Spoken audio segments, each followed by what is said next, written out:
जय हिंद, जय भारत साथियों। आज एक और खास विषय पे वीडियो लेकर के आपके बीच में आए हैं। जैसा कि आपने टाइटल देख लिया होगा, इस वीडियो में बात करने वाला हूं कि जनता से चुनाव लड़ने के लिए पैसा कैसे मांगा जाए। एक साथी ने सवाल किया कि सर, आपने कहा था बिना पैसे के भी चुनाव लड़ा जा सकता है, जनता आप पर दाव खेल सकती है, आपको पैसा दे सकती है, तो आखिर पैसा मांगे कैसे, खासकर से चुनाव के लिए कैसे पैसा मांगा जाए। साथियों, सबसे पहली चीज तो वैसे तो ये ट्रेनिंग का पार्ट होता है, मैं ट्रेनिंग में सिखाता हूं, लेकिन चलिए कोई बात नहीं, आपने सवाल किया है तो मैं ट्रेनिंग की कुछ बातें आपको सिखा देता हूं, बता देता हूं। वैसे बेहतर ये रहेगा, जब भी आपको चुनाव लड़ना हो और आप सीरियस हो कि मुझे जनता से पैसा इकट्ठा करना है, तो आप फंड रेजिंग की ट्रेनिंग ले लो। क्योंकि उसके क्या एक पैटर्न है, 4-5 घंटे का ट्रेनिंग प्रोग्राम है, पूरा ऑनलाइन भी मिल जाएगा। मेरी वेबसाइट है www.iplindia.org, वहां भी ले सकते हैं। यूट्यूब के माध्यम से भी वो ट्रेनिंग मिल जाएगी। आप देखिए, सबसे साथ ज्वाइन बटन है ब्लू कलर का, वहां क्लिक करेंगे, अलग अलग ऑप्शन आ जाएंगी, वहां पर फंड रेजिंग ट्रेनिंग भी है। बेहतर तो रहेगा वो ट्रेनिंग ले लो, लेकिन फिर भी 2-3 चीजें बता देता हूं ताकि आपको आसानी हो। ट्रेनिंग में भी ये चीजें सिखाऊंगा विस्तार से, अभी ब्रीफ में बता देता हूं। सबसे पहली चीज तो आपको पैसा क्यों चाहिए भाई। पैसा खाओगे तो नहीं, क्यों चाहिए पैसा भाई। चुनाव लड़ना है, सामान चाहिए, तो बेहतर ये नहीं रहेगा कि आपको जो जो संसाधन चाहिए उन संसाधनों की लिस्ट बना लो और वो संसाधन अरेंज करने की कोशिश करो। अब बहुत सारे लोग जो चुनाव लड़ने जा रहे हैं, उन्हें यही नहीं पता संसाधन क्या क्या चाहिए। तो सबसे पहले ये पता करो कि चुनाव लड़ने में किन किन संसाधनों की जरूरत पड़ने वाली है। और हर स्तर के लिए, सांसद का चुनाव लड़ोगे अलग तरह के संसाधन चाहिए होंगे, विधायक का चुनाव लड़ोगे अलग तरह के संसाधन चाहिए होंगे। अगर निचले स्तर का चुनाव, त्रिस्तरीय पंचायती राज सिस्टम का चुनाव लड़ना है, पार्षद का चुनाव लड़ना है, तो अलग संसाधन होंगे। चेयरमैन का चुनाव अलग संसाधन होंगे। अगर आपको ग्राम प्रधान का चुनाव लड़ना है, अलग संसाधन होंगे। बीडीसी मेंबर है, जिला पंचायत सदस्य है, या बाकी अलग अलग बॉडीज है, उनके चुनाव है। हर जगह संसाधन अलग अलग होंगे। अब जब आपके पास लिस्ट आ गई, मैं मान के चल रहा हूं कि आपने लिस्ट बना ली, आपको पता है कि क्या क्या संसाधन चाहिए। अब देखो कि कौन सा व्यक्ति ऐसा है जिसके पास ये संसाधन है, या तो वो खुद दे दे या वो उपलब्ध कराने में मदद कर दे। अब उन लोगों को आइडेंटिफाई करना कि किन किन लोगों के पास क्या क्या प्रोबेबल संसाधन हो सकते हैं, और उन लोगों को आइडेंटिफाई करना आपका काम है, उनसे बात करना आपका काम नहीं है। केवल आइडेंटिफाई करिए। आइडेंटिफाई कैसे करना होता है, उसके अलग अलग पैरामीटर्स होते हैं। वो जैसे मैंने कहा, मैं ट्रेनिंग में सिखा दूंगा आपको कि कैसे आइडेंटिफाई करोगे किस व्यक्ति का पोटेंशियल क्या है।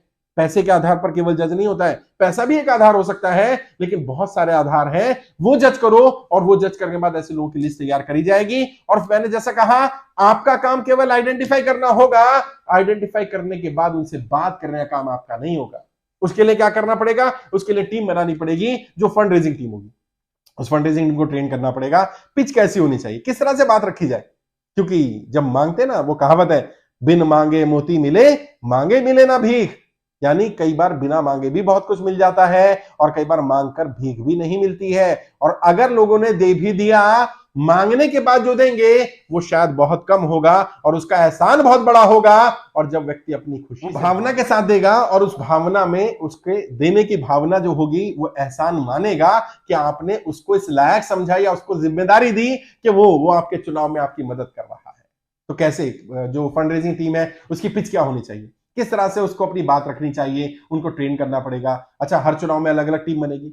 ऐसा नहीं होगा कि विधानसभा के लिए सेम पिच चलेगी, लोकसभा के लिए सेम पिच चलेगी, वही फिर ग्राम प्रधान के लिए चल जाएगी। नहीं, हर एक की जगह पिच भी अलग होगी। फिर उनका बात करने का ढंग कैसा होना चाहिए, किस तरह से बात करनी है, फोन पर बात करनी है कि जाकर के बात करनी है, जाकर के बात करनी है तो बात शुरू कैसे करनी है, किस तरह से क्लोज करना है। अगर सामने वाला पैसा देने को तैयार हो जाता है तो क्या करना है, अगर व्यक्ति संसाधन देने के लिए हाँ भी भरते हैं तो क्या करना है, क्या तुरंत संसाधन ले लेने, तुरंत पैसा ले लेना है, या कुछ और बार्गेन करना है, एड ऑन करना है।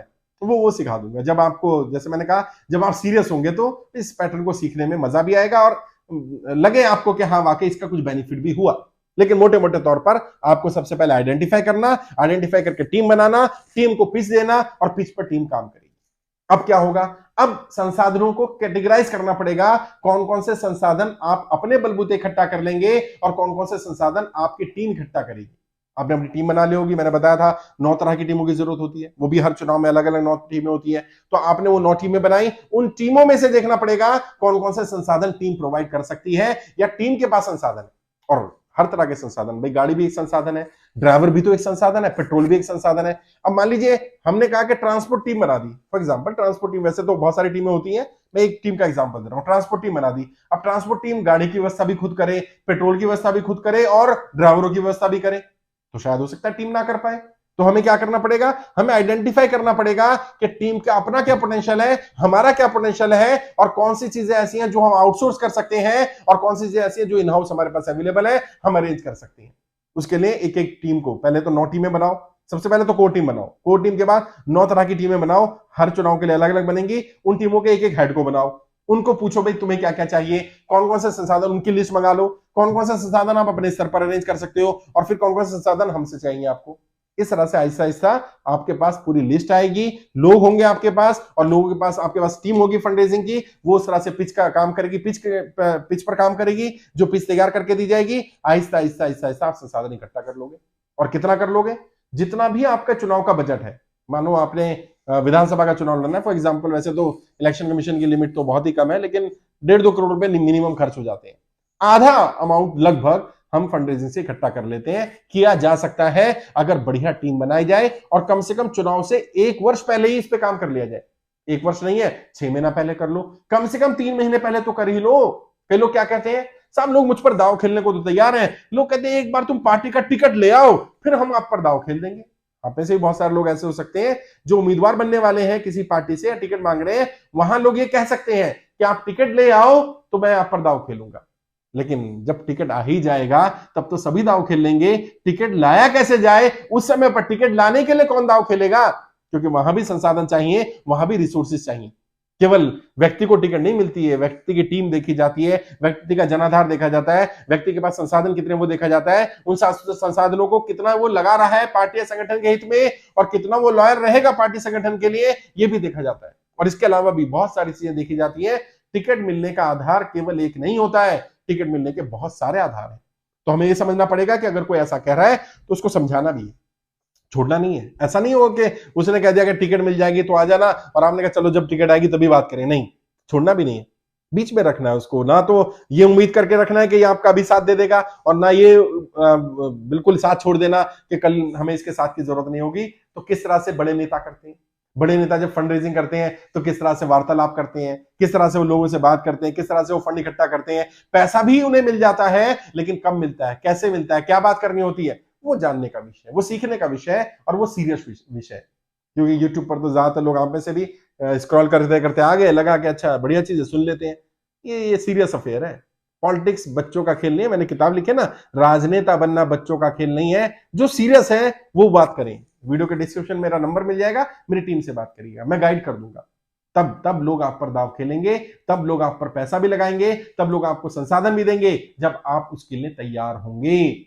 अभी सवाल ये है, are you prepared for that? क्या आप तैयार हैं? क्या आपको अभी पैसा दे दिया जाए तो आप पैसा लेने के लिए तैयार हैं? कहीं ऐसा तो नहीं हो पैसा खा जाएंगे आप? क्या ऐसा तो नहीं उन संसाधनों का उपयोग आप अपने बिजनेस, अपने व्यापार के लिए, अपने काम धंधे के लिए, अपनी फैमिली के लिए, अपने परिवार के लिए, अपने पर्सनल यूज के लिए कर लेंगे? करते हैं बहुत सारे लोग, मैं भी जानता हूं, आप भी जानते हैं। बहुत सारे लोग राजनीति के नाम पर ये काम करते हैं। और मैं तो यूपी से आता हूं, यूपी बिहार में तो बहुत सारी पार्टियां ऐसी हैं जो चुनाव लड़ने के लिए फंड देती हैं। और वो क्या करते हैं, उम्मीदवार 20 लाख रुपए पार्टी से ले लेंगे, 5 लाख रुपए खर्च कर देंगे, 15 लाख रुपए बच जाएंगे। कई लोग तो उम्मीदवार ही इसलिए बनते हैं कि हम उम्मीदवार बनकर के खड़े हो जाएंगे और इस जाति का, इस धर्म का समीकरण दिखाएंगे कि हमारे साथ है, कुछ थोड़ा बहुत भीड़ इकट्ठी कर लेंगे पैसे देकर इधर उधर से, और फिर उम्मीदवार से बार्गेन करना शुरू करेंगे। भैया इतने वोट है मेरे पास, अच्छा 10 है तो 100 बताएंगे, हाँ 10 टाइम्स मिनिमम, क्योंकि नेता भी तेज होता है, नेता भी 100 बताएंगे तो 10 ही मानेगा, उसको भी पता है ये म्यूचुअल अंडरस्टैंडिंग है। और वो जो संपत सरल जी कहते हैं ना कि बोलने वाले और सुनने वाले दोनों को अगर पता हो झूठ है तो वो झूठ नहीं होता। तो ये झूठ नहीं है, तो राजनीति में नॉर्मल है कि सामने वाला अपना जनाधार 10 गुना करके बताएगा, और सामने वाला जो जिसको बता रहा है वो 10 गुना कम करके ही आकेगा उसको। मानो आपने कहा 1000 लोग हैं तो सामने वाला 100 ही मानेगा, आपने कहा 10,000 लोग हैं तो वो मानेगा 1000 लोग हैं। और कई अगर आपने गैदरिंग करके दिखा दी 1 लाख लोगों की तो ये माना जाएगा 10,000 लोग इसके अपने, बाकी पेड होंगे, उनकी जान पहचान से होंगे, यहां से होंगे, वहां से होंगे, ऐसे आगे होंगे। और ये राजनीति में अमूमन चलता है, लोग ऐसा करते भी हैं। लेकिन जब भी आप सीरियस हो, चुनाव लड़ना चाहते हो, और आपको लगता हो कि जनता आप पर दांव खेले, तो मेरा विश्वास करिए जनता आपको पैसा भी देगी, संसाधन भी देगी, रिसोर्सेज भी देगी, लेकिन आपको पहले इस काबिल बनना पड़ेगा, जनता को विश्वास दिलाना पड़ेगा कि आप उनके संसाधन का, उनके भरोसे का, उनके पैसे का, उनके वोट का, उनके सपोर्ट का मिसयूज नहीं करेंगे। और ये विश्वास दिलाना पहला आपकी जिम्मेदारी बनती है। अगर ये विश्वास दिला पाएंगे तो यकीनन जनता आपका साथ भी देगी, पैसा भी देगी, संसाधन भी देगी, और संसाधन पैसा इकट्ठा करना बहुत आसान भी हो जाएगा। जो मैं बार बार कहता हूं, व्यक्ति पैसे की कमी की वजह से नहीं पिछड़ता है, व्यक्ति अपनी काबिलियत की कमी की वजह से पिछड़ता है, अपनी तैयारी की कमी की वजह से पिछड़ता है। वो तैयारी नहीं करता कि पैसा आ जाएगा तो क्या, चलो मान लीजिए जनता ने दाव खेला, जनता ने संसाधन दे दिए, पैसा दे दिया, अब आपको पता नहीं बूथ लेवल मैनेजमेंट क्या है, क्या करोगे उसका भाई? आपको पता नहीं है कि शैडो कैंपेनिंग क्या होती है, आपको पता नहीं मैन टू मैन मार्केटिंग क्या होती है, आपको पता नहीं है किस तरह की कैंपेन कमेटी बनाई जाती है, आपको पता नहीं छुपा प्रचार कैसे करना है, आपको पता नहीं लहर कैसे बनानी है। क्या फायदा इस पैसे का, क्या फायदा इन संसाधनों का? सारी चीजें होने के बाद भी बहुत सारे लोग चुनाव क्यों हार जाते हैं? मैं बार बार बोलता हूं ना, अगर पैसे से ही चुनाव जीते जाते होते तो 100 200 500 1000 करोड़ के मालिक चुनाव नहीं हारते भैया। तो पैसे के अलावा बहुत चीजें चाहिए ना, तो पैसा नहीं मान लिया, बाकी चीजें हैं क्या? बाकी तैयारी कर लो, नॉलेज भी इकट्ठा कर लो, टीम तो तैयार कर लो, टीम कौन कौन सी तैयार करनी है ये तो जान लो। पैसा आएगा तो कहां यूज करोगे, कम से कम इसकी तैयारी तो कर लो। वो मैं सिखा दूंगा, गाइड कर दूंगा। जब भी सीरियस हो चुनाव लड़ने के लिए और आपको लग रहा है पैसे की कमी की वजह से पिछड़ रहे हैं, तो वीडियो के डिस्क्रिप्शन जाइए, मेरा फोन नंबर मिलेगा, बात करिए मुझसे। फिर मैं जज करूंगा आपकी स्थिति को कि आपकी स्थिति कैसी है, कितना दाव खेला जा सकता है, आपके ऊपर जनता दाव खेलने के लिए कब तैयार होगी, क्या आप तैयार हैं कि नहीं है कि जनता आपको संसाधन रिसोर्सेज पैसा देना शुरू करे। अगर तैयार नहीं है तो कैसे आप तैयार हो सकते हैं वो भी सिखा दूंगा। मैंने कोशिश की सिखाने की, गाइड करने की, फिर भी जैसे मैंने कहा कोई डाउट है तो वीडियो के डिस्क्रिप्शन जाइएगा, मेरा नंबर मिल जाएगा, बात करिएगा। 2-4-5 मिनट बात करनी हो तो फ्री ऑफ कॉस्ट बात कर सकते हैं। वैसे बेहतर ये रहेगा प्रॉपर काउंसलिंग ले लें ताकि मैं और अच्छी तरह आपको विस्तार से गाइड कर पाऊंगा। कोई और सवाल है, कुछ और पूछना चाहते हैं तो वीडियो के डिस्क्रिप्शन जाइए, कमेंट में लिख सकते हैं अपनी बात, मैं कोशिश करूंगा उस टॉपिक पे वीडियो बनाऊं। ट्रेनिंग लेना चाहते हैं जैसे मैंने बताया, यूट्यूब से भी ट्रेनिंग मिल जाएगी, मेरी वेबसाइट से भी ट्रेनिंग मिल जाएगी, जैसे चाहे वहां से ट्रेनिंग भी ले सकते हैं। आज के लिए इतना ही। आपके उज्जवल राजनीतिक भविष्य के लिए हार्दिक शुभकामनाएं। जय हिंद, जय भारत।